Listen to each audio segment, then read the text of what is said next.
Hi hello friends ಎಲ್ಲರಿಗೂ ನಮಸ್ಕಾರ. ನಾನು ಗೀತಾ. ನಮ್ಮ ಚಾನಲ್ ಪಾಕಶೃಂಗಾರಕ್ಕೆ ನಿಮ್ಮೆಲ್ರಿಗೂ ಸ್ವಾಗತ. ಫ್ರೆಂಡ್ಸ್, ಇವತ್ತಿನ ವಿಡಿಯೋನ ಸ್ಟಾರ್ಟ್ ಮಾಡೋಕ್ಕಿಂತ ಮುಂಚೆ ನಾನು ಒಂದು ಇಂಪಾರ್ಟೆಂಟ್ ವಿಷಯನ ನಿಮ್ಮ ಹತ್ರ ಶೇರ್ ಮಾಡಬೇಕು ಅಂತ ಇದ್ದೀನಿ. ಇತ್ತೀಚೆಗೆ ಯೂಟ್ಯೂಬ್ ಅವರು ಕೆಲವೊಂದು ಬದಲಾವಣೆಗಳನ್ನು ಮಾಡಿದ್ದಾರೆ. ಹಾಗಾಗಿ ನಾವು ವಿಡಿಯೋನ ಅಪ್ಲೋಡ್ ಮಾಡಿದ ತಕ್ಷಣ ತುಂಬ ಜನರಿಗೆ ನಮ್ಮ ಹೊಸ ವಿಡಿಯೋಗಳ ನೋಟಿಫಿಕೇಷನ್ ಸಿಗ್ತಾ ಇಲ್ಲ. ಅದಕ್ಕೆ ಸಬ್ಸ್ಕ್ರೈಬ್ ಪಕ್ಕದಲ್ಲಿರುವ ಬೆಲ್ಲನ್ನು ಪ್ರೆಸ್ ಮಾಡಿ. ಆವಾಗ ಬೇರೆ ಬೇರೆ ಆಪ್ಷನ್ಗಳು ಬರುತ್ತೆ. ಆ ಆಪ್ಷನ್ಗಳಲ್ಲಿ ಆಲ್ ಅಂತ ಒಂದು ಆಪ್ಷನ್ ಇರುತ್ತೆ, ಅದನ್ನು ಪ್ರೆಸ್ ಮಾಡಿ.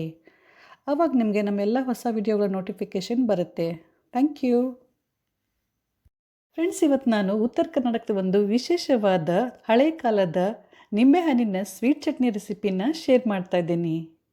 ಸ್ವಲ್ಪ ಹುಳಿ ಸ್ವಲ್ಪ ಸಿಹಿ ಇರುವ ಈ ಖಟ್ಟ ಮೀಠ ಚಟ್ನಿ ತುಂಬ ಅಂದರೆ ತುಂಬಾ ಚೆನ್ನಾಗಿರುತ್ತೆ ಮತ್ತು ಬೇಗನೆ ಕೂಡ ರೆಡಿಯಾಗುತ್ತೆ. ನೀವೆಲ್ಲ ಈ ರೆಸಿಪಿನ ಖಂಡಿತ ಒಂದ್ಸಲನಾದರೂ ಟ್ರೈ ಮಾಡಲೇಬೇಕು. ನಿಮಗೆಲ್ಲ ಈ ರೆಸಿಪಿ ಗ್ಯಾರಂಟಿ ಇಷ್ಟ ಆಗುತ್ತೆ.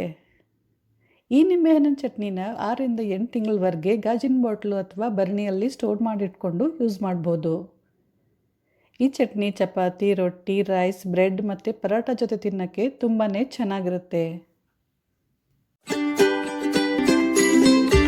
ಚಟ್ನಿ ಮಾಡಲು ಬೇಕಾಗುವ ಸಾಮಗ್ರಿಗಳು: ನಿಂಬೆಹಣ್ಣನ್ನು ಚೆನ್ನಾಗಿ ತೊಳೆದ್ಬಿಟ್ಟು ಬಟ್ಟೆಯಿಂದ ಒರೆಸಿ ಡ್ರೈ ಆದ ನಂತರ ಕಟ್ ಮಾಡ್ಕೋಬೇಕು. ಕಟ್ ಮಾಡಿದ ನಂತರ ಅದರಲ್ಲಿರುವ ಎಲ್ಲ ಬೀಜಗಳನ್ನು ತೆಗಿಬೇಕು, ಒಂದು ಬೀಜ ಕೂಡ ಉಳಿಬಾರ್ದು. ಆಮೇಲೆ ಸಕ್ಕರೆ, ಮೆಣಸು, ಲವಂಗ, ಮೆಂತ್ಯ, ಜೀರಿಗೆ, ಅರಿಶಿನ ಪುಡಿ, ರುಚಿಗೆ ತಕ್ಕಷ್ಟು ಉಪ್ಪು ಮತ್ತು ಕಟ್ ಮಾಡಿದ ಮೆಣಸಿನ್ಕಾಯಲ್ಲಿರೋ ಬೀಜನ ಕೂಡ ತೆಗಿಬೇಕು. ಫಸ್ಟ್ ಇವಾಗ ಕಟ್ ಮಾಡಿದ ನಿಂಬೆಹಣ್ಣುಗಳನ್ನು ಮಿಕ್ಸಿಯಲ್ಲಿ ಸ್ವಲ್ಪ ತರಿತರಿಯಾಗಿ ರುಬ್ಬಿ ಪೇಸ್ಟ್ ಮಾಡ್ಕೋಬೇಕು. ನೈಸ್ ಪೇಸ್ಟ್ ಇರಬಾರ್ದು, ಸ್ವಲ್ಪ ತರಿತರಿನೇ ಇರಬೇಕು, ನೀರು ಹಾಕಬಾರ್ದು.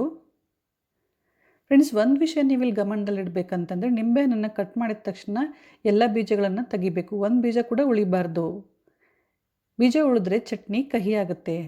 ಈ ಥರ ನಿಂಬೆಹಣ್ಣಿನ ಪೇಸ್ಟು ಸ್ವಲ್ಪ ತರಿತರಿನೇ ಇರಬೇಕು, ನೈಸ್ ಇರಬಾರ್ದು. ಇವಾಗ ಇದನ್ನ ಒಂದು ಬಟ್ಲಲ್ಲಿ ಅಳತೆ ಮಾಡಿಟ್ಕೊಂಡು ಸೈಡಲ್ಲಿ ಎತ್ತಿಡಬೇಕು.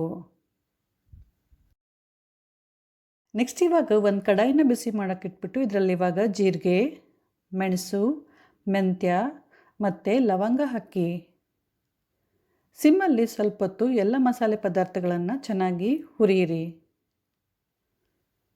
ಫ್ರೆಂಡ್ಸ್, ಈ ಎಲ್ಲ ಮಸಾಲೆ ಪದಾರ್ಥಗಳನ್ನು ನೀವು ನಿಮ್ಮ ಟೇಸ್ಟಿಗೆ ತಕ್ಕಾಗೆ ಹೆಚ್ಚು ಕಡಿಮೆ ಹಾಕ್ಕೋಬೋದು. ಆದರೆ ಇದು ಸ್ವೀಟ್ ಚಟ್ನಿ ಆಗಿರೋದ್ರಿಂದ ಖಾರ ಮತ್ತು ಮಸಾಲೆ ಸ್ವಲ್ಪ ಕಡಿಮೆನೇ ಇರಬೇಕು. ಈ ಚಟ್ನಿ ರೆಸಿಪಿ ಇಷ್ಟ ಆದರೆ ಲೈಕ್, ಶೇರ್ ಮತ್ತು ಕಮೆಂಟ್ ಮಾಡೋದನ್ನು ಮಾತ್ರ ಖಂಡಿತ ಮರಿಬೇಡಿ. ಇನ್ನಷ್ಟು ನಾರ್ತ್ ಕರ್ನಾಟಕದ ಟ್ರೆಡಿಷ್ನಲ್ ರೆಸಿಪಿಗಳಿಗಾಗಿ ನಮ್ಮ ಚಾನಲ್ ಪಾಕಶೃಂಗಾರನ ಪ್ಲೀಸ್ ಸಬ್ಸ್ಕ್ರೈಬ್ ಮಾಡಿ. ಮಸಾಲೆ ಸಾಮಗ್ರಿಗಳನ್ನು ಚೆನ್ನಾಗಿ ಹುರಿದ ನಂತರ ಗ್ಯಾಸ್ ಆಫ್ ಮಾಡಿಬಿಟ್ಟು ಈ ಎಲ್ಲ ಮಸಾಲೆಗಳನ್ನು ಕಲ್ಲಲ್ಲಿ ಸ್ವಲ್ಪ ತರಿತರಿಯಾಗಿ ಕುಟ್ಬಿಟ್ಟು ಪುಡಿ ಮಾಡಿ ಸೈಡಲ್ಲಿ ಎತ್ತಿಟ್ಕೋಬೇಕು. ಆಮೇಲೆ ಇದೇ ಕಡಾಯಲ್ಲಿ ಇವಾಗ ರುಬ್ಬಿದ ನಿಂಬೆಹಣ್ಣಿನ ಪೇಸ್ಟನ್ನು ಹಾಕಿ. ಪೇಸ್ಟನ್ನು ರುಬ್ಬಿದ ತಕ್ಷಣ ಅಳತೆ ಮಾಡಿ ತಗೋಬೇಕಾಗತ್ತೆ. 1 ಕಪ್ನಷ್ಟು ರುಬ್ಬಿದ ಪೇಸ್ಟನ್ನು ನಾನಿಲ್ಲಿ ತಗೊಂಡಿದ್ದೀನಿ.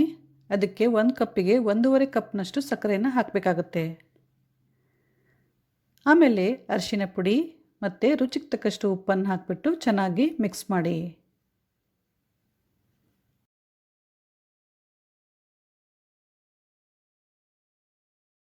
ಸಕ್ಕರೆ ಎಲ್ಲ ಮೆಲ್ಟ್ ಆಗಿಬಿಟ್ಟು ನಂತರ ಅದು ಸ್ವಲ್ಪ ಗಟ್ಟಿ ಆಗ್ತಾ ಬರುತ್ತೆ. ಅಲ್ಲಿವರೆಗೂ ಇದೇ ರೀತಿ ಮೀಡಿಯಮ್ ಫ್ಲೇಮ್ನಲ್ಲಿ ಮಿಕ್ಸ್ ಮಾಡ್ತಾ ಇರಬೇಕು. ಫ್ರೆಂಡ್ಸ್, ನೀವು ಈ ಚಟ್ನಿಗೆ ಸಕ್ಕರೆ ಬದಲು ಬೆಲ್ಲನ ಕೂಡ ಹಾಕ್ಕೋಬೋದು. ಬೆಲ್ಲನ ಪುಡಿ ಮಾಡಿ ಹಾಕಿ. ಬೆಲ್ಲ ಹಾಕಿ ಮಾಡಿದ ಸ್ವೀಟ್ ನಿಂಬೆಹಣ್ಣಿನ ಉಪ್ಪಿನಕಾಯಿನ ನಾನು ಆಲ್ರೆಡಿ ಶೇರ್ ಮಾಡಿದ್ದೀನಿ ಮತ್ತು ಖಾರದ ನಿಂಬೆಹಣ್ಣಿನ ಚಟ್ನಿಯನ್ನು ಕೂಡ ನಾನು ಆಲ್ರೆಡಿ ಶೇರ್ ಮಾಡಿದ್ದೀನಿ. ಈ 2 ರೆಸಿಪಿಗಳನ್ನು ನೀವೇನಾದರೂ ಮಿಸ್ ಮಾಡ್ಕೊಂಡಿದ್ರೆ 2 ರೆಸಿಪಿಗಳ ಲಿಂಕು ಡಿಸ್ಕ್ರಿಪ್ಷನ್ ಬಾಕ್ಸಲ್ಲಿದೆ, ಪ್ಲೀಸ್ ಚೆಕ್ ಮಾಡಿ. 1-2 ನಿಮಿಷದ ನಂತರ ಚಟ್ನಿ ಕುದಿಯೋಕ್ಕೆ ಸ್ಟಾರ್ಟ್ ಆಗುತ್ತೆ. ಆವಾಗ ಚಟ್ನಿನ ಸ್ವಲ್ಪ ಟೇಸ್ಟ್ ಮಾಡಿ ನೋಡಿ. ಉಪ್ಪು ಮತ್ತು ಸಕ್ಕರೆ ಕಡಿಮೆ ಆಗಿದೆ ಅಂತ ಅನಿಸಿದರೆ ಇವಾಗಲೇ ಸ್ವಲ್ಪ ಉಪ್ಪು ಮತ್ತು ಸಕ್ಕರೆನ ಹಾಕಿಬಿಟ್ಟು ಚೆನ್ನಾಗಿ ಮಿಕ್ಸ್ ಮಾಡಿ ಮತ್ತು ಸ್ವಲ್ಪ ಹೊತ್ತು ಕುದಿಸಿ.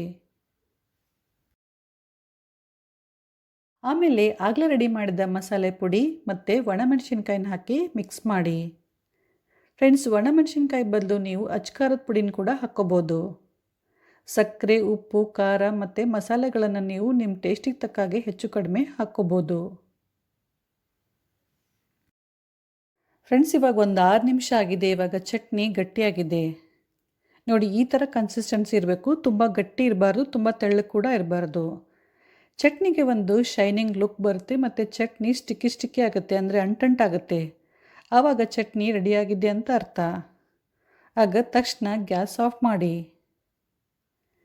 ಚಟ್ನಿ ಸ್ವಲ್ಪ ತಣ್ಣಗಾದ ನಂತರ ಇನ್ನೂ ಗಟ್ಟಿಯಾಗುತ್ತೆ, ಹಾಗಾಗಿ ಮುಂಚೆನೇ ತುಂಬ ಗಟ್ಟಿ ಕುದಿಸ್ಬೇಡಿ. ಇವಾಗ ನಿಂಬೆಹಣ್ಣಿನ ಸ್ವೀಟ್ ಚಟ್ನಿ ರೆಡಿಯಾಗಿದೆ. ಚಟ್ನಿ ಫುಲ್ ತಣ್ಣಗಾಗುವವರೆಗೂ ಅದನ್ನು ಗಾಜಿನ ಬಾಟ್ಲಲ್ಲಿ ಅಥವಾ ಭರಣಿಯಲ್ಲಿ ಹಾಕಬಾರ್ದು. ಫುಲ್ ತಣ್ಣಗಾದ ನಂತರನೇ ಹಾಕಬೇಕು. ಮತ್ತು ಚಟ್ನಿ ಸೆಟ್ ಆಗೋಕ್ಕೆ ಒಂದಿನ ಬೇಕಾಗುತ್ತೆ, ಹಾಗಾಗಿ ಚಟ್ನಿನ ಮಾಡಿದ ದಿನನೇ ಯೂಸ್ ಮಾಡಬಾರ್ದು, ನೆಕ್ಸ್ಟ್ ಡೇ ಇದನ್ನು ಯೂಸ್ ಮಾಡಬೇಕು. ಇದು ಉಪ್ಪಿನಕಾಯಿ ಥರ, ಎಷ್ಟು ಹಳೇದಾಗುತ್ತೆ ಚಟ್ನಿ ಅಷ್ಟು ಟೇಸ್ಟಿ ಆಗ್ತಾ ಹೋಗುತ್ತೆ.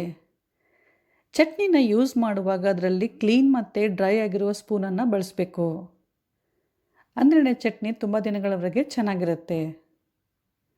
ಸೊ ಫ್ರೆಂಡ್ಸ್, ಈಗ ಉತ್ತರ ಕರ್ನಾಟಕದ ಸ್ಪೆಷಲ್ ನಿಂಬೆಹಣ್ಣಿನ ಸ್ವೀಟ್ ಚಟ್ನಿ ರೆಡಿಯಾಗಿದೆ.